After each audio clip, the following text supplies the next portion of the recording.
today I'm going to be answering some of your questions. Let's go. And then we hit him with that.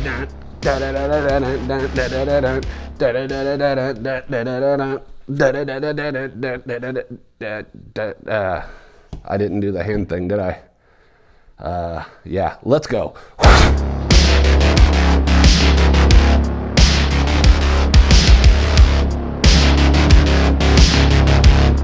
Greetings, everyone. Well, hello. My name is Nyte. This is the Night Shift, a place where we collect all things spooky normally. However, nothing has shown up yet again. The busy time of year, mask makers are probably busy with their families and getting all the Christmas stuff together, so that's okay. I'd rather have a mask that was finished and complete the way it's supposed to be, rather than having a sloppy mess that was rushed through and incomplete and just sent to me so we could have something to unbox on the channel. I'm not about that. I want quality here. But I wanted to make a video this week anyways, so I posted on my communities tab to ask me anything and I will answer it, and that's what we're gonna do. A handful of you guys reached out and asked some questions, and I'm going to answer them right now. Primitive Leatherworks asks, what was your first project mask making related where you felt it turned out the way you'd planned? You know, honestly, I don't know if everything has ever gone to plan whenever it came to a mask that I was making myself or doing something myself. There's something that always goes wrong and I have to adjust accordingly and still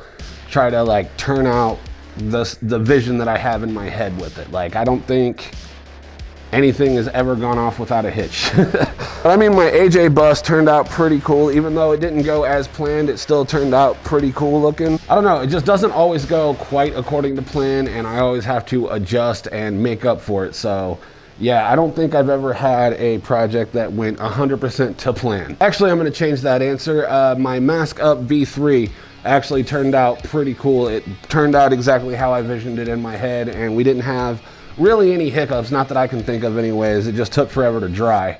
But yeah, no, that's probably the only mask making project, mask painting project that I ever had go off the way it was supposed to. And thanks for your question. Also, I'm a huge fan of your work. Up next, we have Robert Ayala, a real one, a G, a straight gangsta. He's been showing the channel a lot of love and I greatly appreciate you for that, sir. Robert says, who/what are your biggest inspiration when it comes to music and masks? So I'm gonna break this question down a little bit and try to give you the best answers that I possibly can for it. Who are my biggest inspirations when it comes to making music? So my dad is definitely going to have to be on the list. He's a guitar player. I am also a guitar player. And he's always constantly willing to learn how to play new stuff, new styles of music and everything like that. And that really inspires me to want to learn more on the guitar. Also, my bandmate Skeptic really inspires me because he just creates awesome pieces of music and that really inspires me to know and to want to do better. He always pushes me to be better because there was a track on my solo EP, The Wretch, it's called Together We Fall. I came with like a slow screaming type of verse and then he comes in with this super fast in your face type of verse. And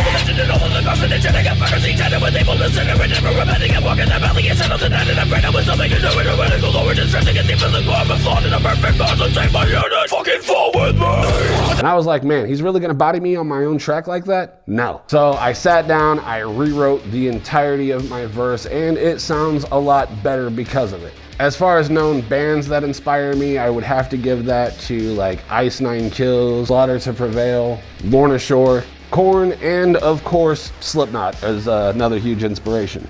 Now, what are my biggest inspiration when it comes to masks? I will have to say that's horror movies. My favorite genre of horror is the slasher, and most of the slashers wear some type of mask. And that's where I found my first initial fondness for masks. I think it was like 1997, I was a little kid and I watched Scream. And after I saw that, I knew I wanted the ghost face mask. And it was hard, and it was really hard to find that mask, so I got one of the other fearsome or fantastic faces, whichever it was around that time. And then around Halloween, I ended up finding it at a store and my mom got it for me, and that was like my first initial like step into collecting masks. So thank you for your question, and also thank you for all the support and love that you've been showing the channel. I greatly appreciate it, and I appreciate it more than you know. All right, so the next question we have comes from Odetta Von Kasich. How do mask makers feel about people doing repaints or mods to their masks? Is it seen as an insult or is it a widely accepted practice in the community? Related, are there masks that you never repaint/mod, like if it was made by a certain creator, etc.? Okay, so All right, so I don't think a whole lot of people get upset when people modify their work or anything like that. However, if it's a mask that is sort of rare, that's usually a frowned upon thing. Like the West Germany clown, made famous by Slipknot's clown. Finding a vintage copy of that and then people converting it into like a specific look, like a dynamo clown or something like that. Usually that's looked down upon, but like whenever it comes to like custom pieces, a lot of people can just buy blanks of that, which is uncut, just the raw latex, no cuts, no paint job or nothing on it. And they can usually do something custom with it like that. Now, I don't think a whole lot of mask makers really care if people like paint up or cut up their masks. I don't think they really get upset about it. And a lot of the times we buy specific masks from specific mask makers because we enjoy their work, not really to modify it. And if we do want to modify it, we just buy the blank versions of it. Now, are there any masks that I would never repaint or mod? Yes, actually. Anything old or vintage, hard to find kind of masks that I find that are a needle in the haystack, I would want it in its original form and keep it like that forever. Or anything that has been gifted to me by a friend, you know, like I wouldn't do anything like, hey, I made you a mask, cool, I'm going to paint it up and do whatever I want with it even though you worked hard. I mean, that just seems kind of rude. So yeah, I think those are my personal big no-nos. Everything else is fair game. And I thank you very much for your question. And up next, we have Primitive Leatherworks again, and he asks, what is your favorite mask you have personally made? Well, that is going to have to be my band mask. I think I got one around here somewhere. This is my band mask. I sculpted, casted, did all the painting, all the leather work and everything. I did these for both me and Skeptic. Whenever me and Skeptic talked about doing Blood of the Beloved, link in the description, I knew that I wanted to wear a mask, and I asked him if he was down to wear a mask, and he was down as hell for that. So there was a couple of trials and tribulations with certain casts. Like I was having a hard time getting the molds to work right. But yeah, I got frustrated. I did a really quick sculpt that was like barely resembling anything human. I just gave it furrowed brows, and I gave one a smile and one a frown. And it turned into this mask here, and I actually really enjoy how it came out. I really do dig how they turned out. I did all the sculpting, the pouring, the pulling, cutting, painting, strapping, all that, yeah. And the band Blood of the Beloved really means a lot to me. It is the only time I've ever felt truly satisfied and content with the music that we are producing. So yeah, this is definitely special as far as mask sculpts go. But yeah, it's just a simple, quick little sculpt, and yeah, and it ended up turning into something that was pretty cool, and I'm very satisfied with how this mask turned out and the project that it is related to. Thank you for your question. Up next, we have Pogi Paw with, what is one dream you have yet to accomplish? A lot of them. It seems like every day I have a new dream, a thing that I want to accomplish. My brain is constantly filling with ideas of things that I want to do. And I try to do as many as I can, you know, like I wanted to start YouTube, did that. Wanted to be in a masked band, did that. One of my next goals is to shoot a horror film and post it here to the channel, just like a short little like 10-15 minute horror film. And I want to have my own brand of coffee because I love coffee and coffee loves me.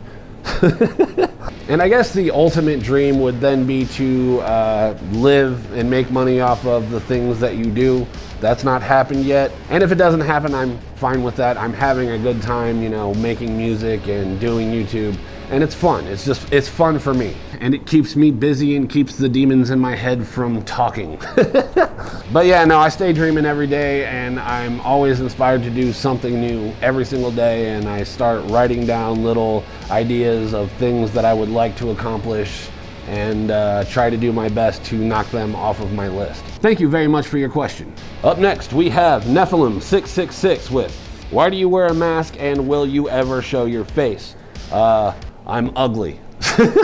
But in all seriousness, there is a couple reasons that I wear a mask. One, simply because I like masks. Another one is that I'm a very self-conscious person and I don't want to worry about, oh, did I make an ugly face here? Did I do something weird here? Did I look a certain way here? You know, with a mask, it's just you look the same all the time and you don't really have to worry. You set it and forget it. Another reason that I wear a mask on this channel specifically is because I wanted to be a ghoul hosting a spoopy show kind of thing. Sort of inspired by like the Crypt Keeper or even Dr. Wolfula here on YouTube. Pretty much just wanted to be a masked guy reviewing masks whenever I get them. You know, it just seemed like a cool idea for me. And will I ever show my face? I mean, I don't plan to. But anything can happen, you know. I might get fed up with wanting to be masked and everything like that. Highly doubt it, but you never know. Anyways, thank you for your question. I greatly appreciate you. And now for the final question. This comes from several people, and I'm going to read all of your questions, even though they are essentially the same one, but I still want to get you guys in the video. Starting off with Chief Greg. What mask would be your Holy Grail mask if you got your hands on it? Trevor Wendler asks, what is your Holy Grail mask? And my boy Brad, who has personally helped this channel, I greatly appreciate you. You know why. What is your Holy Grail mask? But I have to throw this out since you already sort of own one. You have a Red Angel, but my Holy Grail above all else would be the Playing with Dolls mask by Alex, which is a super solid mask. And I don't remember who owns it. I think it's Stan something. I think it's a tattoo artist that owns it right now. But to answer all of you, I don't know.